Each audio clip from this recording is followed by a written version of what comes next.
Shalom amigos. Bueno, una vez más aquí estamos con el profesor, con Enrique Fleischmann. Mi nombre es Raúl Vinopur. Para seguir con lo que estamos viendo en las últimas, nuestros últimos encuentros, que es el Tratado de los Padres, el Pirkei Avot. Hoy nos va a hablar Enrique acerca de la primera Mishnah del capítulo 5 de este tratado, de Pirkei Avot. Se podría decir que esto es sobre algo así de la ética de la creación o la relación que hay entre la creación y la ética que se pretende transmitir.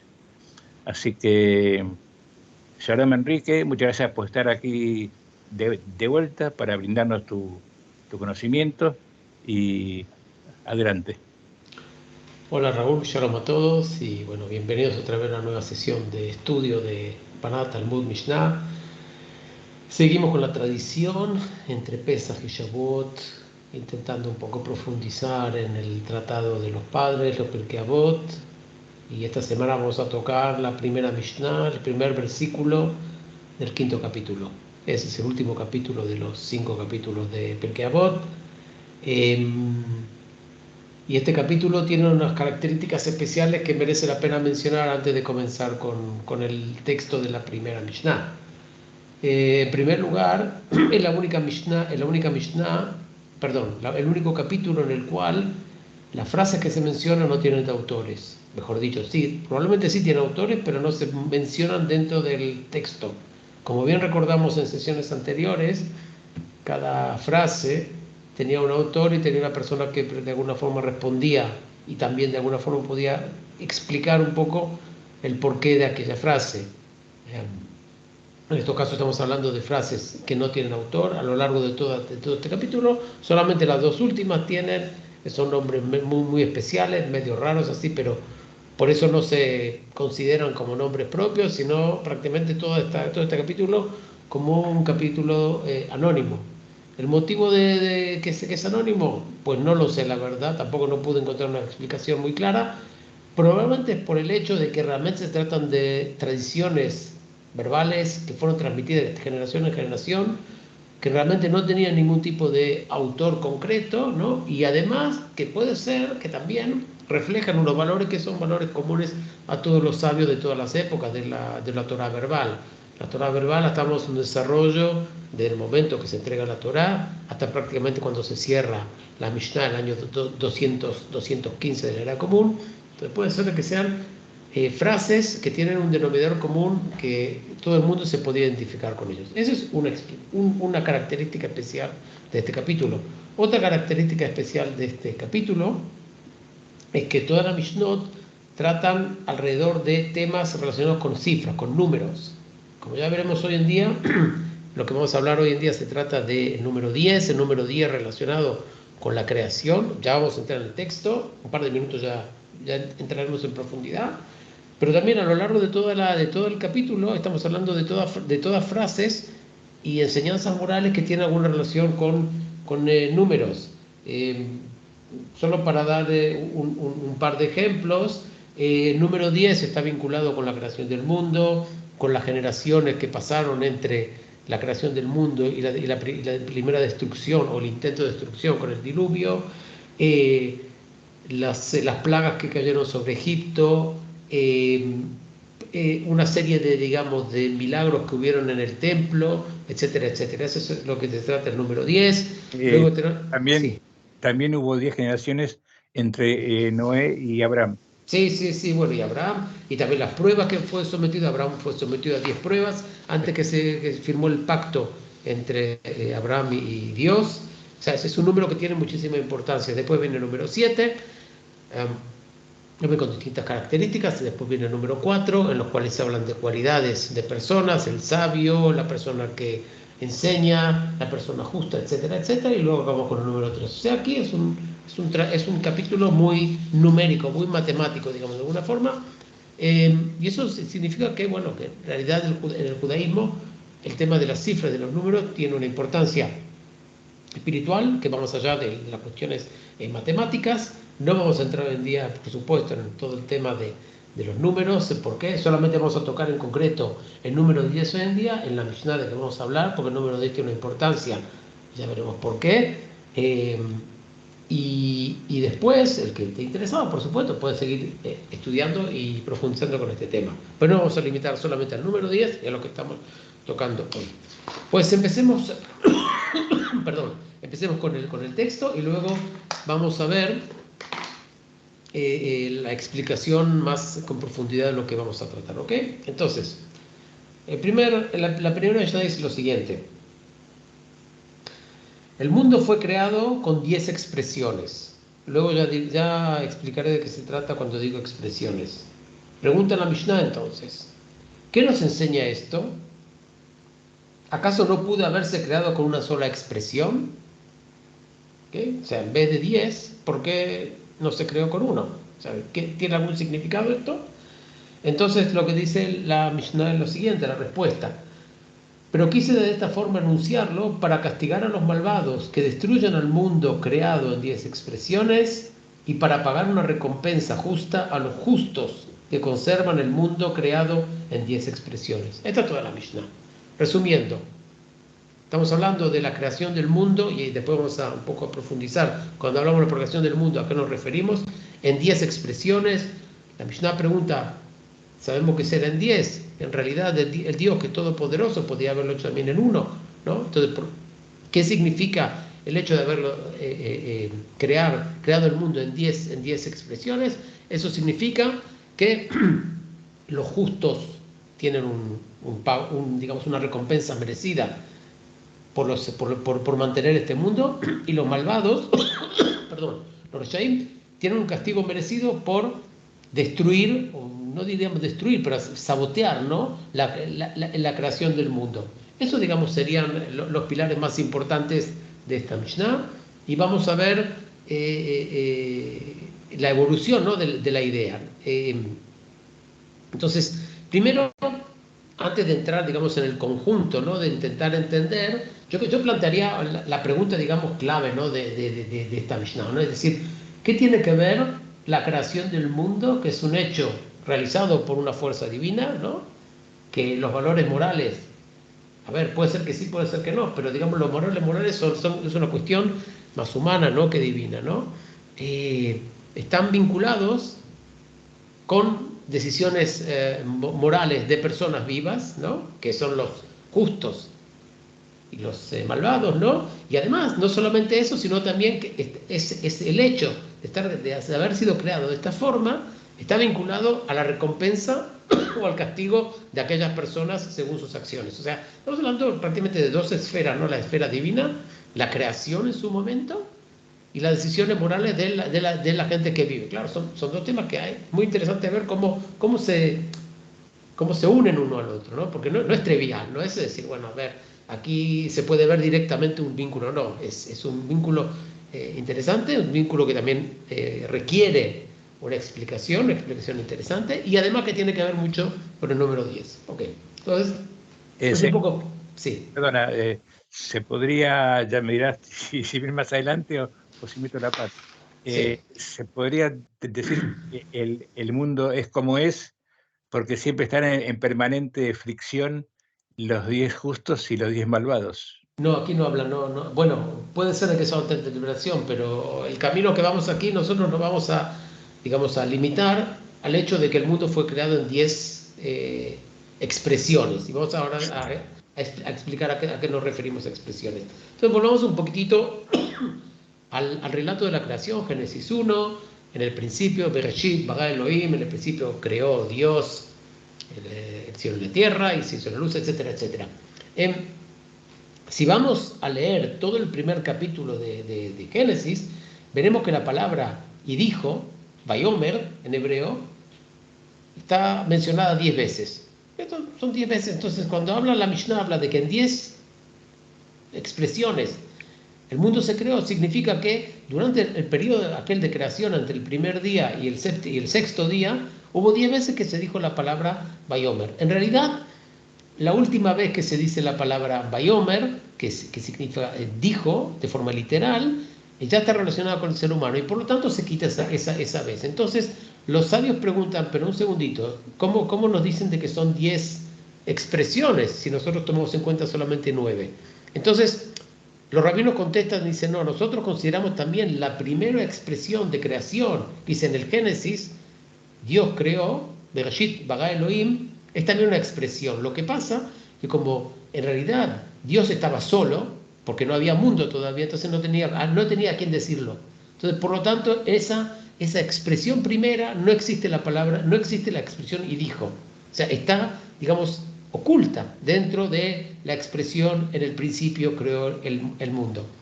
Por lo tanto, aquí vemos que hubo un proceso de 10 expresiones. ¿Y por qué digo expresiones y no digo la palabra y dijo?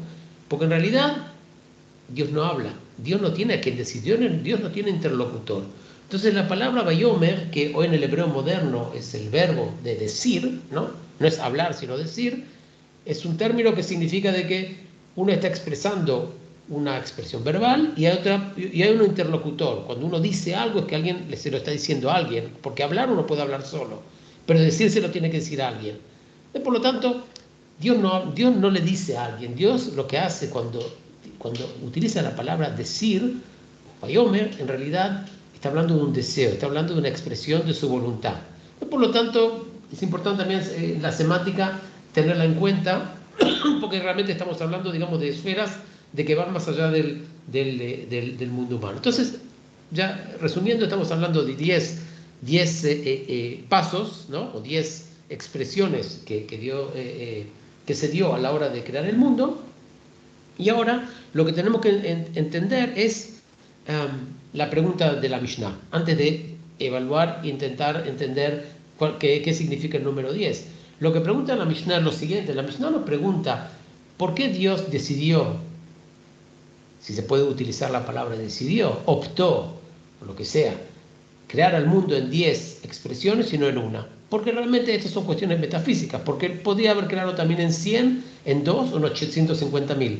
Da igual, nosotros no vamos a intentar en esta Mishnah, por lo menos, intentar entender la voluntad de Dios y la motivación que hay detrás de la decisión de Dios. Nosotros no intentamos hacer eso. Lo que intentamos hacer a través de esta Mishnah es entender qué lectura moral podemos sacar del hecho de que Dios creó al mundo en 10 expresiones. Eso es muy importante, porque no vamos a entrar en temas metafísicos de voluntades divinas y por qué se hizo así, y quizás también que en realidad Dios lo que quería hacer es crear al mundo para castigar a los malvados y recompensar a los justos. Tampoco eso dice la Mishnah. La Mishnah no dice de que Dios tenía en mente un mecanismo de castigo y recompensa. No esa es la historia, sino lo que estamos intentando hacer es extraer del relato bíblico una lección moral. Eso es el centro del debate de la Mishnah, y es muy importante enfocarlo, ¿no? Para no irnos por las ramas. O sea, esa sería la pregunta. Y por lo tanto, la gran pregunta que sale de aquí es, ¿qué significado tiene el número 10? Porque si estamos hablando de una comparación entre hacerlo en una vez o en 10 veces, entonces el número 10, por el hecho de que todos aceptamos que el número 10 es el número que representa la cantidad de veces que Dios expresó sus deseos a la hora de crear el mundo, ¿qué significado tiene? ¿Qué importancia tiene? Pues el número 10, así para decir así a grosso modo, el número 10 representa, por un lado representa, en comparación al número 1, representa, digamos, la pluralidad frente a la unidad que es Dios un único, ¿no? Que hay un solo Dios. Y por otro lado estamos sobre la pluralidad, que es la pluralidad de la creación, porque en la creación estamos hablando de un mundo que es un mundo plural, un mundo en el cual conviven personas, animales, plantas, cuerpos celestiales, etcétera, etcétera. Por lo tanto, aquí estamos hablando de una diferencia a nivel ya matemático, ¿no? Entre lo que es plural y lo que es singular. ¿Pero qué tiene el número 10 de especial como plural? Es un número que en realidad representa una pluralidad, pero es una pluralidad que a la vez es una pluralidad de unidad. ¿Qué significa una pluralidad de unidad? Es una pluralidad que genera una nueva unidad. Para dar un ejemplo, el minyan, por ejemplo, cuando nosotros hacemos una plegaria en el mundo judío, la plegaria es válida o, digamos, tiene otro nivel espiritual cuando se celebra con más de 10 personas. Menos de 10 personas tiene una calidad, tiene un nivel espiritual, y a partir de 10 tiene otra persona. El número 10 representa de alguna forma un salto cualitativo. Entonces no es solamente estamos hablando de un número matemático en el eje, digamos, de los números, ¿no? Estamos hablando de un salto cualitativo. ¿Y por qué es un salto cualitativo? Porque, por un lado, es el número más grande. ¿Por qué es el número grande? Porque estamos hablando de un sistema decimal, entonces el 10 sería como unidad, sería el número más grande, ¿no? Pero por otro lado, la letra Yud, que es la letra que representa el número 10, en el alfabeto hebreo es la letra más pequeña. Entonces estamos hablando aquí de una combinación entre, digamos, lo que es más grande dentro de las cosas pequeñas, ¿no? Y lo más chico entre las cosas grandes, que son las letras. Entonces, por eso el número 10 tiene una importancia espiritual, digamos, muy importante. Y por eso se dice que a la hora de crear el mundo, ¿no? Eso tiene una implicación a la hora de intentar explicar lo que ha sucedido. Entonces, lo que tenemos que hacer a partir de este momento es intentar entender cómo el número 10 se compara con, por ejemplo, con el número 1, ¿no? Hemos dicho hasta ahora que el número 10 representa un conjunto, que es un conjunto que representa un salto cualitativo, ¿no? A partir del número 9 pasando al 10, no es pasar solamente un salto de una cifra, sino también un salto cualitativo, ¿no? Entonces, el número 10 en un principio representa un sistema con su sistema plural, porque son 10, no es 1. Entonces, esa es ya la diferencia entre el número 10 y el número 1. El segundo, como hemos dicho, es un salto cualitativo. A propósito, el salto cualitativo no es solamente un salto numérico. Quien recuerda las expresiones que se utilizan en el relato de la creación, Dios, cuando va creando distintas etapas de la vida en la tierra, que comienza por la luz, pasa por la tierra, después pasa por el agua, etcétera, etcétera. Hay varios momentos que Dios dice, Vayar Kitov, y ve que lo que hizo es bueno. El único momento en el cual salta de la expresión que es bueno a que fue muy bueno, a que fue Tov Meod, es cuando se acaba la creación. O sea, volviendo al número 10 y al concepto del salto cualitativo, los distintos componentes fueron buenos, pero lo que hace la diferencia entre los distintos componentes y el conjunto es lo que marca la diferencia entre el bueno y el muy bueno. Es como un equipo de fútbol, se puede decir. Un equipo de fútbol puede estar montado por 10 excelentes jugadores, pero lo que hace un equipo más que excelente es la posibilidad de jugar juntos. O sea, ese es el salto cualitativo. O sea, no alcanza solamente con tener lo mejor o tener una creación que es buena, sino para que sea muy bueno tiene que ser de alguna forma un conjunto. Y eso nos lleva al segundo concepto, que es el concepto de la armonía. El número 10 no es solamente un salto cualitativo, sino es un conjunto armónico, es un conjunto que es un sistemático, es un sistema que puede convivir, un sistema que tiene una vida propia, orgánica. ¿A qué lo puedo comparar? Quien ve los documentales de fin de semana, en la televisión española por lo menos, siempre están los relatos, ¿no? de los leones que se lanzan sobre los ciervos y se los comen, o los cocodrilos que se comen no sé, yo qué sé qué bicho por ahí en África. Vale. ¿Por qué lo menciono? Porque en el fondo, muchas veces lo que se puede llegar a entender es que, claro, si los leones acaban con todas las gacelas, o los cocodrilos acaban con todos los antílopas, no van a poder seguir existiendo. O sea, la naturaleza, aunque sea una naturaleza en la cual en el darwinismo vulgar, ¿no? Es la ley del fuerte, ¿no? Porque el cocodrilo supuestamente es más fuerte que otros animales, el león es más fuerte que otros, claro, pero su fortaleza a la vez depende de la existencia de los más débiles. O sea, no estamos hablando de un sistema que predomina el más fuerte. El predomina el más fuerte porque todavía siguen existiendo los supuestos débiles. Entonces, estamos hablando de la existencia de un sistema. No estamos hablando del sistema fuerte. Y eso es un poco lo que transmite el número 10. Otro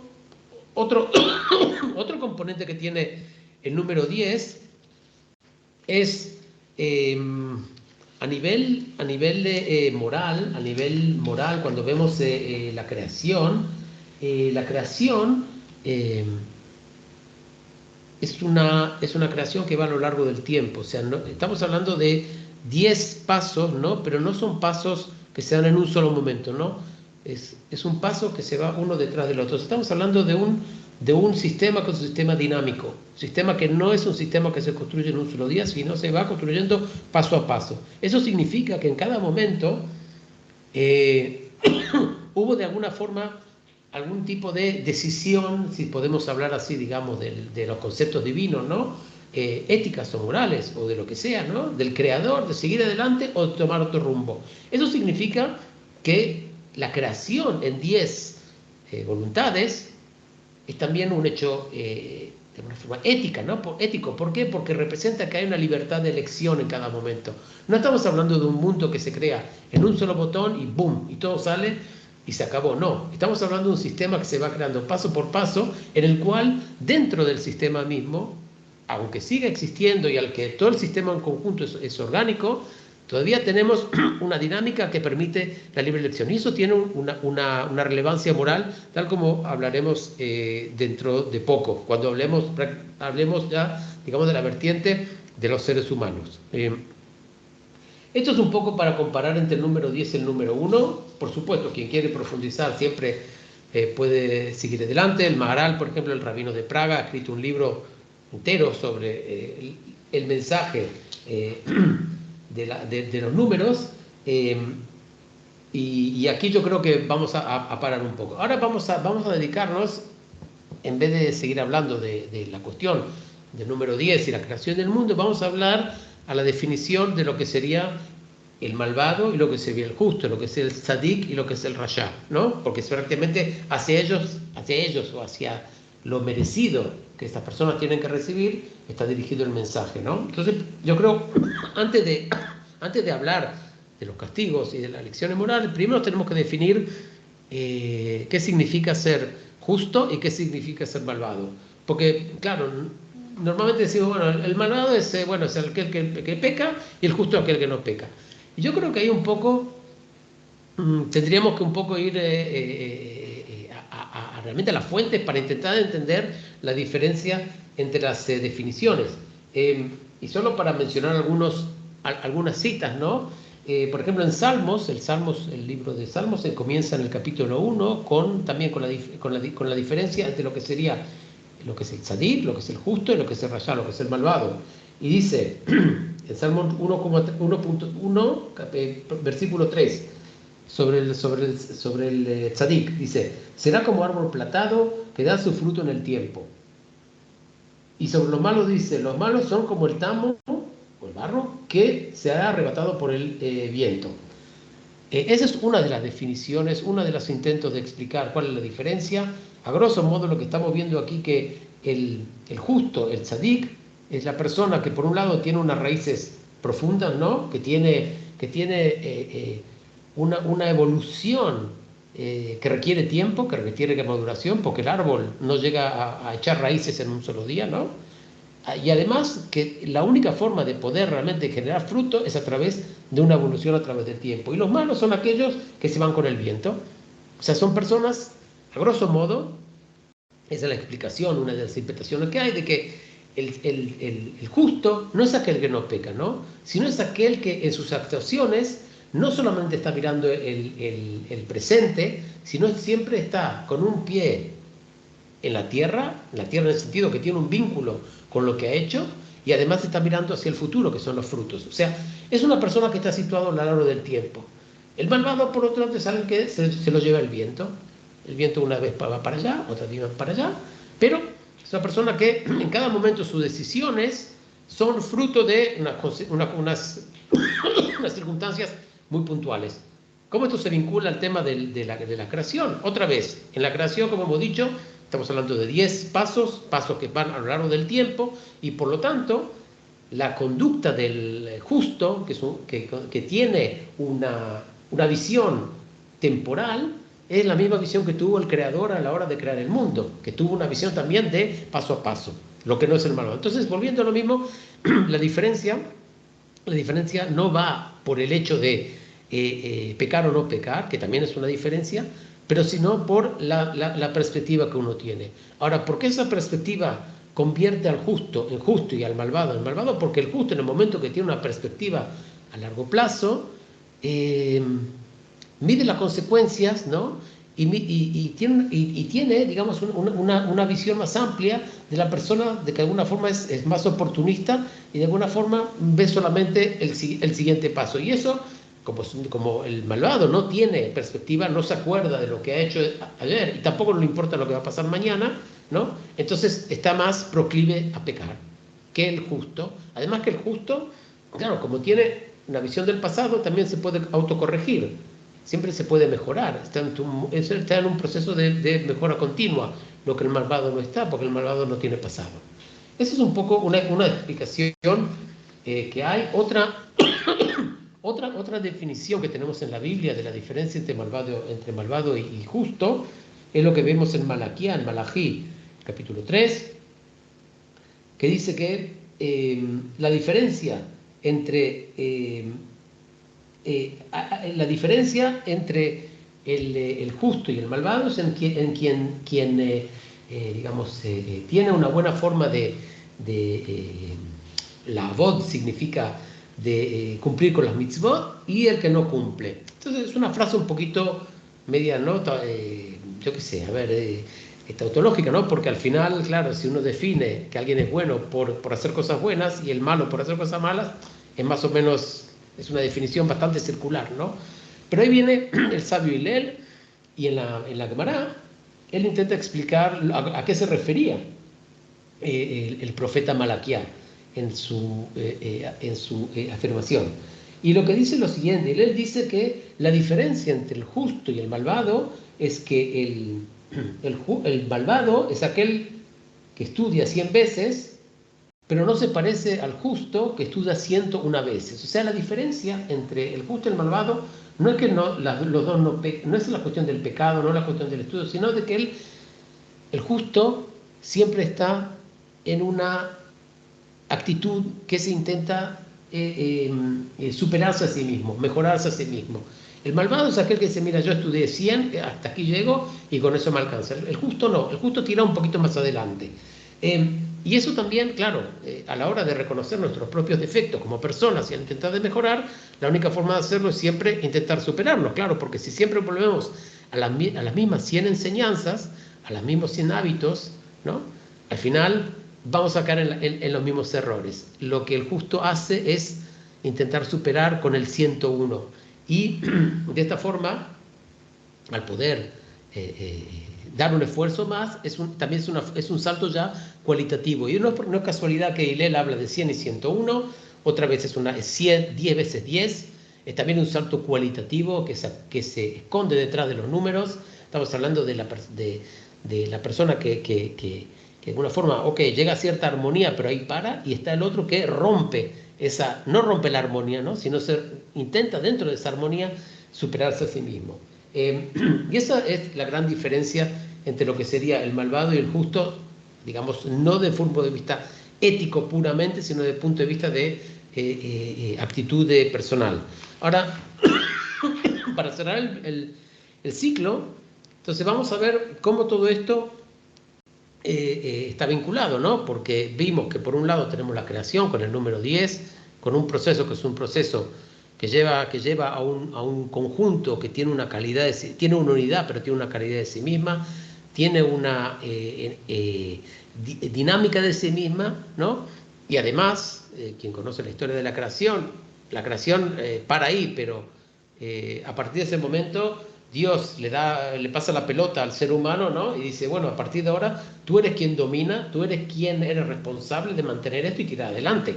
O sea, no es que se para el mundo y dice: bueno, a ver, llegamos digamos, al paraíso terrenal, porque sí está en el paraíso terrenal, pero no, el concepto era que a partir de ese momento la responsabilidad nuestra es la responsabilidad de mantenerlo. Entonces, no es que el mundo se para, claro, porque si el mundo se para y el mundo queda estático, ni siquiera tendría mucho sentido la creación, ¿no? Porque estamos hablando de un stills, ¿no? Una foto de un cierto momento de la creación, podríamos haber parado ahí. Pero no, estamos hablando de un mundo dinámico y eso se vincula a las características del justo, ¿no? Porque primero el justo, como hemos dicho, se supera a sí mismo, pero se supera a sí mismo dentro de una armonía, dentro de un mundo que es armónico. Y también dentro de la armonía sabe reconocer la dinámica que hay dentro de la armonía. El malvado, ¿no?, queda estancado en sus propias actitudes malas, ¿no? No se sabe superar, no se sabe mejorar, y por lo tanto, de alguna forma, se queda como estancado, ¿no?, en el primer momento de la creación. Y por eso, de alguna forma, en su actitud malvada no en el sentido solamente pecador, sino en el sentido de no intentar superarse, de alguna forma está destruyendo al mundo, porque el mundo, perdón, no está destruyendo el mundo, me corrijo, no está colaborando en mantener al mundo, porque lo que dice la Mishnah no dice de que destruya en el sentido que el malvado con sus acciones, ¿no?, yo qué sé, a ver, va a apagar el sol o va a matar a todas las vacas, para decir de una forma. No es lo que está diciendo. Lo que está diciendo es de que me abed, o sea, hace perder una calidad del mundo. Y quien se queda estancado no aporta a la evolución dinámica, ¿no?, de un conjunto que es un conjunto armónico. Que, otra vez, la armonía es una armonía dinámica, ¿no?, que todo el tiempo va en cambio constante. Esto nos requiere superar a nosotros mismos y además que parte del cambio viene de nuestra propia superación. Luego está la cuestión del castigo y de la responsabilidad personal, claro, porque si nosotros decimos que esto es una lección en la cual nosotros entendemos que el malvado va a ser castigado, o mejor dicho, va a pagar por el hecho de no contribuir a la continuidad del mundo, y el tzadik, el justo, va a ser recompensado, esto significa que hay libre albedrío, ¿no? Porque si no, no hay justicia en el mundo. Si nosotros castigamos o hacemos pagar a alguien por un hecho que él no es responsable porque no tiene decisión propia, entonces no hay justicia. Entonces todo nuestro concepto de justicia se va al garete. Por lo tanto, la creación en 10 fases en la cual no solamente se hace una decisión divina que es en un momento, sino es un proceso en el cual en cada momento hay una decisión. Eso significa que también la creación del mundo es una creación en la cual implica decisiones propias, ¿no?, una libertad de decisión que también existe en el ser humano. Por lo tanto, el hecho de haber una justicia divina es por el hecho de que en realidad, a pesar de que existe un poder por encima de nosotros, que se puede decir que lo sabe todo, ¿no?, sí que tenemos la obligación y tenemos la posibilidad de tomar decisiones propias, y eso también justifica el hecho de ser castigados o ser recompensados. Otro aspecto, digamos, que está relacionado con lo que estamos hablando aquí es, a ver, hemos hablado del libre albedrío, hemos hablado de la construcción del mundo.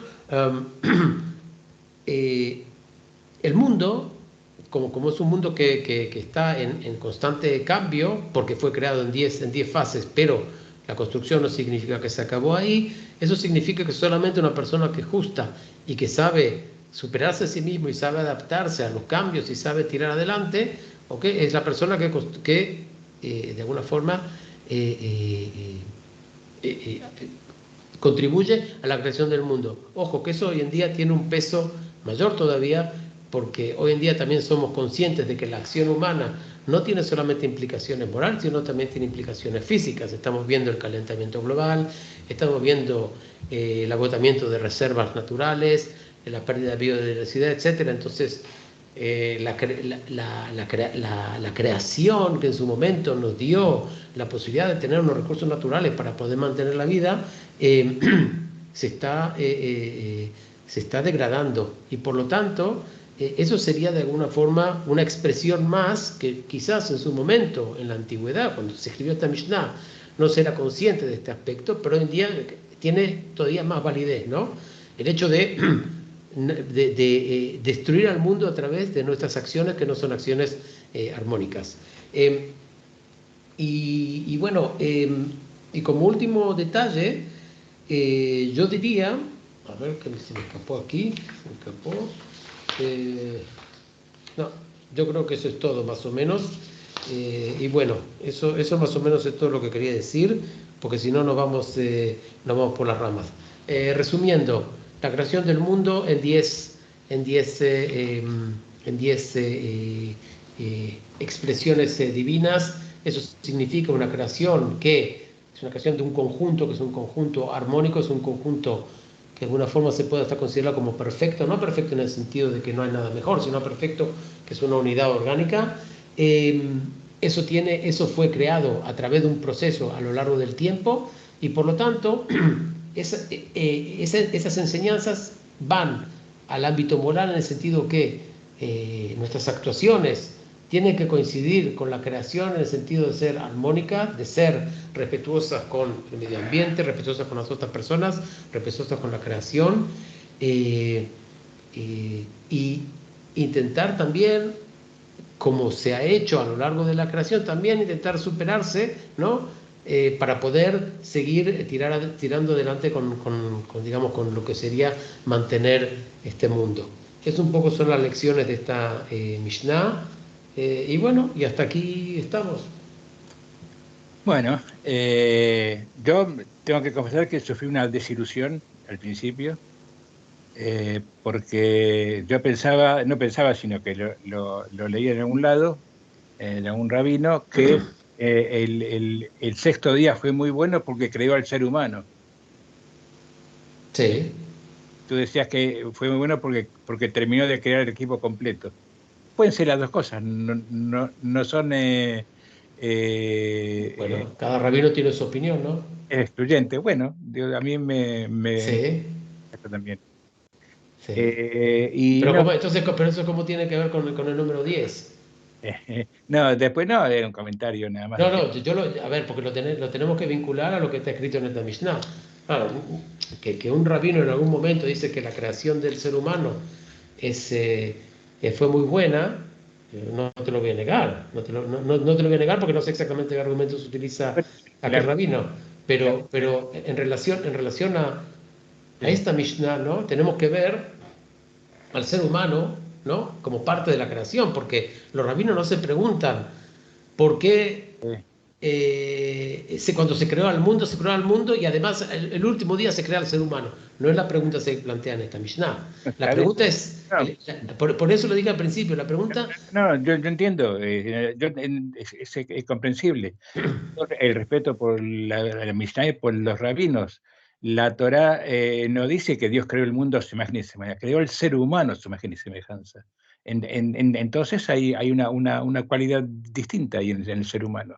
Y por eso, pero bueno, todo opinable, por supuesto, se puede, no puede se, discutir a la Mishnah ni mucho menos, pero no, pero, a eh, ver, pero, a ver, me acuerdo una frase que nos dijo un profesor cuando tenía 12 o 13 años. Nos dijo, mira, cuando ustedes hacen un examen, lean muy bien la pregunta. Si entienden la pregunta, ya tienen la mitad de la respuesta en el bolsillo. Eh, por lo tanto, contestando lo que está diciendo, puede ser de que en relación a otro debate alágico, a otras cuestiones morales, puede ser que aquel argumento de aquel rabino realmente sea válido. Yo no estoy diciendo que no lo conozco, tampoco no tengo ni siquiera la pretensión, ¿no?, de discutir con rabinos.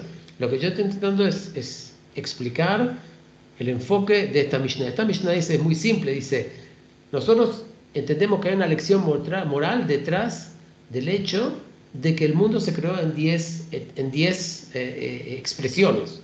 Eso es todo lo que dice la Mishnah. Eso es lo que nosotros entendemos.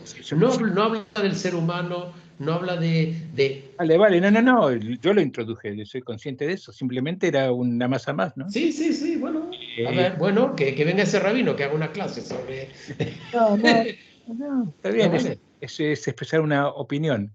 Y luego sí, es verdad que el 10 es un número, por ejemplo, se ve lo del cambio cualitativo en el tema del minyan, que con 9 personas no se pueden hacer según qué oraciones, no se puede hacer una oración completa, una tefilá completa, y con 10 ya sí se puede. O sea, Sí, no es solamente un tema de números, sino que es ahí también un tema cualitativo, ¿no? exacto, exacto. Es como, claro, claro.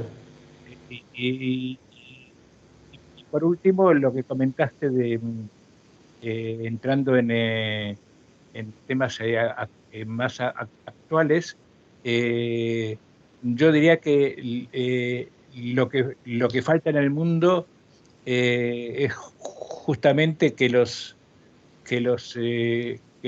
hay una frase muy famosa que decía, el problema no es que los malos sean muchos, sino que los buenos no actúan, que se lo dejan a cargo de otros que le hagan el trabajo, ¿no? Sí.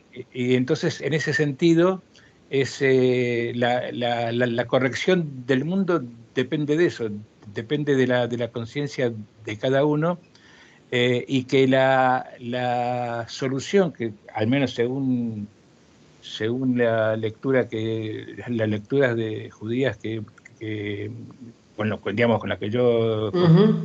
la corrección del mundo implica que actuemos correctamente.